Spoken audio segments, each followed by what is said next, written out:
বন্ধুরা, যে বিষয়টা নিয়ে দুশ্চিন্তা করছিলাম, আশঙ্কা করছিলাম যে আমাদের এই রিজনে, ভারত বাংলাদেশ এই রিজনে কোনো অশান্তি না সৃষ্টি হয়ে যায় বড় ধরনের, কিন্তু এখন সেই দুশ্চিন্তা আশঙ্কা সত্যি হওয়ার পথে। বন্ধুরা, চিন্ময় মহাপ্রভুকে গ্রেপ্তার করা হয়েছিল এবং শেষবেশ যেটা নিয়ে দুশ্চিন্তা করছিলাম সেটাই করে বসলো ইউনূস সরকার। চিন্ময় মহাপ্রভুর বিচার প্রক্রিয়া শেষ হওয়ার পর এখন আদালত থেকে তাকে কারাগারে পাঠিয়ে দেওয়া হয়েছে।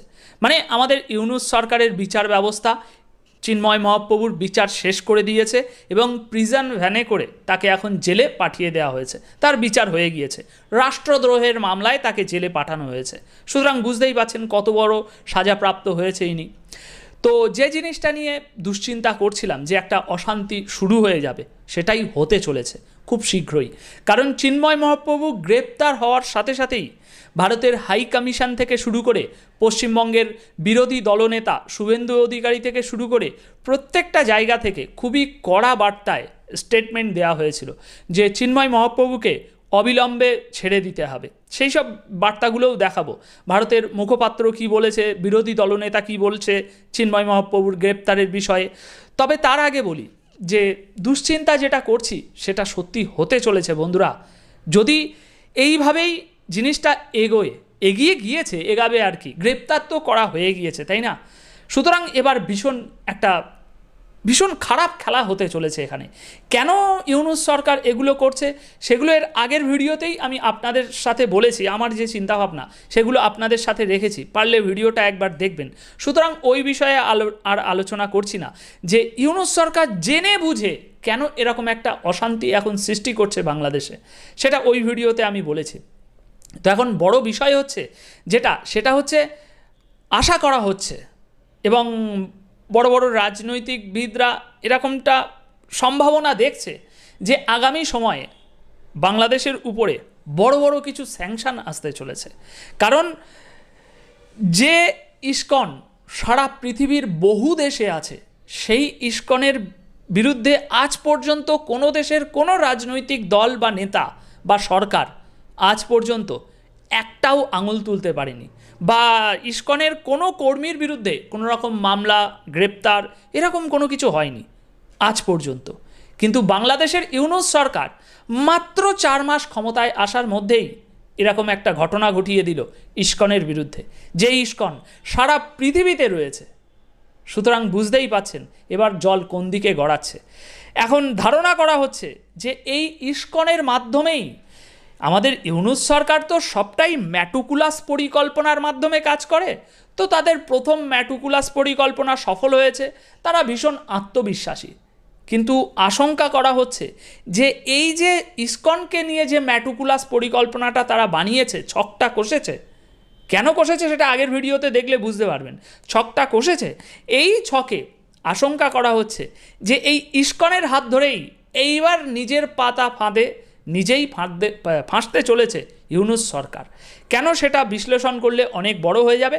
তবে তার আগে আপনাদেরকে একটু দেখাই চিন্ময় মহাপ্রভু গ্রেপ্তার হওয়াতে আমাদের ভারতের মুখপাত্র কি বলেছিলেন, কি স্টেটমেন্ট দিয়েছিলেন, এখানে দেখতে পাচ্ছেন।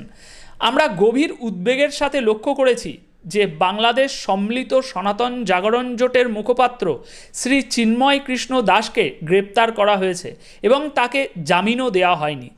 এটা আদেশ শোনানোর আগের এই ঘটনাটি বাংলাদেশ হিন্দু এবং অন্যান্য সংখ্যালঘুদের উপর চরমপন্থীদের একাধিক আক্রমণের পরপরই ঘটেছে। অনেক নথিভুক্ত ঘটনায় সংখ্যালঘুদের বাড়ি ও ব্যবসায়িক প্রতিষ্ঠানে আগুন দেওয়া, লুটপাট, চুরি, মূর্তি ও মন্দির ভাঙচুর ঘটনা ঘটেছে। দুঃখজনক যে এই ধরনের অপরাধীরা এখনও ধরা পড়েনি, অথচ একজন ধর্মীয় নেতা যিনি শান্তিপূর্ণ সমাবেশের মাধ্যমে বৈধ দাবি জানাচ্ছিলেন, তার বিরুদ্ধে অভিযোগ আনা হয়েছে। এছাড়াও আমরা উদ্বেগের সাথে লক্ষ্য করছি যে শ্রী চিন্ময় কৃষ্ণ দাসের গ্রেপ্তারের বিরুদ্ধে শান্তিপূর্ণ প্রতিবাদ করা সংখ্যালঘুদের উপরেও আক্রমণ করা হয়েছে।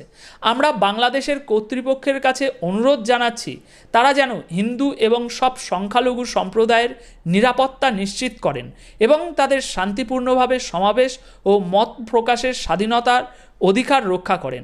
এরপর বন্ধুরা, ভারতের বিরোধী দলনেতা পশ্চিমবঙ্গ রাজ্যের বিরোধী দলনেতা যেটা বলেছে, ইসকনের সন্ন্যাসী চিন্ময় কৃষ্ণ দাসকে জামিন না দিলে পেট্রোপোল সীমান্তে বিক্ষোভ ও অবরোধ করবে হিন্দুরা। আজ মঙ্গলবার এবং আগামীকাল বুধবার বাংলাদেশ নিয়ে রাজ্য বিধানসভার সামনে প্রতিবাদ করা হবে। বিজেপি বুধবার বাংলাদেশের ডেপুটি হাইকমিশন ঘেরাও করবে বলেও জানিয়েছে শুভেন্দু অধিকারী। এই ঘটনায় রাষ্ট্রসংঘের হস্তক্ষেপ চেয়েছেন তিনি। রাজ্যের বিরোধী দলনেতা জানান, আজ সন্ধ্যায় প্রতিবাদ কর্মসূচি হিসাবে মশাল র্যালি করা হবে। পেট্রাপোল সীমান্তে বিক্ষোভ ও অবরোধ করবে হিন্দুরা। চিন্ময় কৃষ্ণ দাসের গ্রেপ্তারির খবর পাওয়ার পরেই রাজ্য বিজেপি নেতা শুভেন্দু অধিকারী বলেন, বাংলাদেশের হিন্দুদের অস্তিত্ব রক্ষা লড়াইয়ের নেতা চিন্ময় কৃষ্ণ প্রভুকে মৌলবাদী ডাক্তার ইউনূস সরকার গ্রেপ্তার করেছে। আমরা এই খবর পেয়ে অত্যন্ত বিচলিত ও চিন্তিত। আমরা সকলে ভাবিত। তার নিঃশর্ত মুক্তির দাবি করছি। মুক্তি না দিলে বাংলাদেশ ডেপুটি হাইকমিশনারে বিক্ষোভ হবে।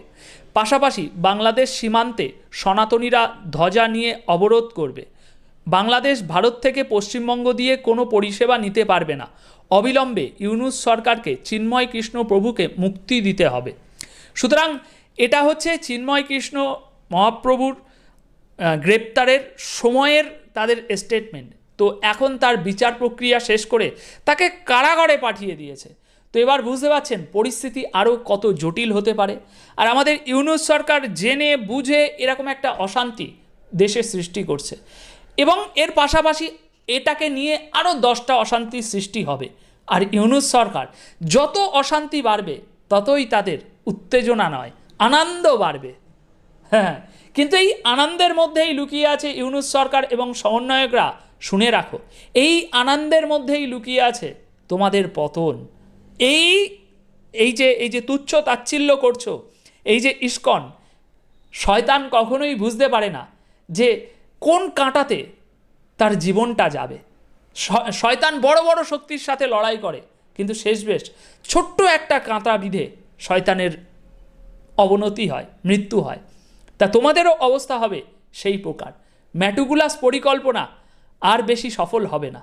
এবারের ম্যাটুকুলাস পরিকল্পনাতে তোমরা নিঘাত হাঁটতে চলেছ। কারণ এখানে আগে তো ম্যাটুকুলাস পরিকল্পনা করেছো শেখ হাসিনার বিরুদ্ধে, কিন্তু এবার যে খেলাটা খেলতে তোমরা নেমেছো সেটা অনেক বড় খেলা। এটা তোমাদের আয়ত্তে থাকার মতো খেলা নয়। এখানে মোদি আছে, এখানে ডোনাল্ড ট্রাম্প আছে।